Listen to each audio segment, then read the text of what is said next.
और उससे कुछ राजनीति सीख लीजिए। उसके बराबर तीनों लोकों और 14 भुवन में उसके बराबर कोई विद्वान ब्राह्मण नहीं है। इसलिए आप जाइए, कुछ उससे नीति सीख लीजिए। जो आज्ञा भैया, जो आज्ञा।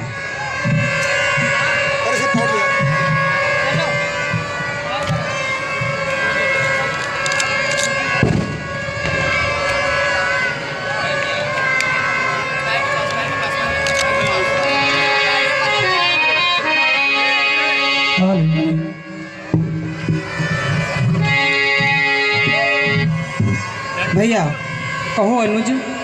भैया वो तो कुछ कह नहीं रहे हैं भैया, वो तो कुछ कह नहीं रहे हैं। सबसे पहले आप मुझे ये बतलाइए कि आप दशानन रावण के पास गए तो किस तरफ खड़े थे आप? मैं उनके सर की तरफ खड़ा था भैया। बस यही तो आपने महान भूल कर दी। वो ब्राह्मण है, वो बहुत ही विद्वान है, इसलिए आपको उसके सर की तरफ नहीं, उसके चरण की ओर खड़ा होकर कुछ नीति सीखना चाहिए। जैसे आप किया गया भैया। इस बार आप उसके चरणों की तरफ जाकर उससे कुछ सवाल करना और नीति सीखना, तब वो आपको राजनीति सिखाएगा। जैसे आप क्या गया भैया।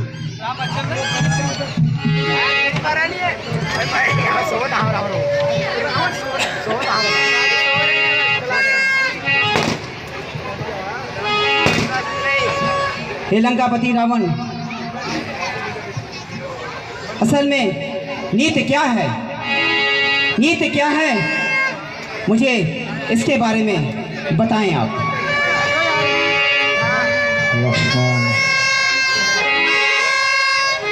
कभी भी किसी को अपना राज नहीं बताना चाहिए, चाहे वो तुम्हारा सगा भाई ही क्यों ना हो। और शत्रु को कभी भी छोटा नहीं समझना चाहिए। और लक्ष्मण, अंतिम बात सुनो, कोई भी कार्य कल पर नहीं छोड़ना चाहिए।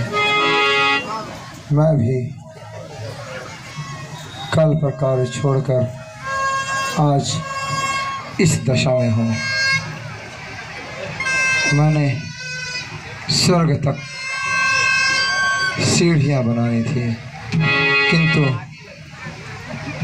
कुछ कार्य के पश्चात मैंने उसे शेष छोड़ दिया। इसलिए सदैव जो कार्य होता हो उसे तुरंत कर लो। ठीक है लंकापति रावण,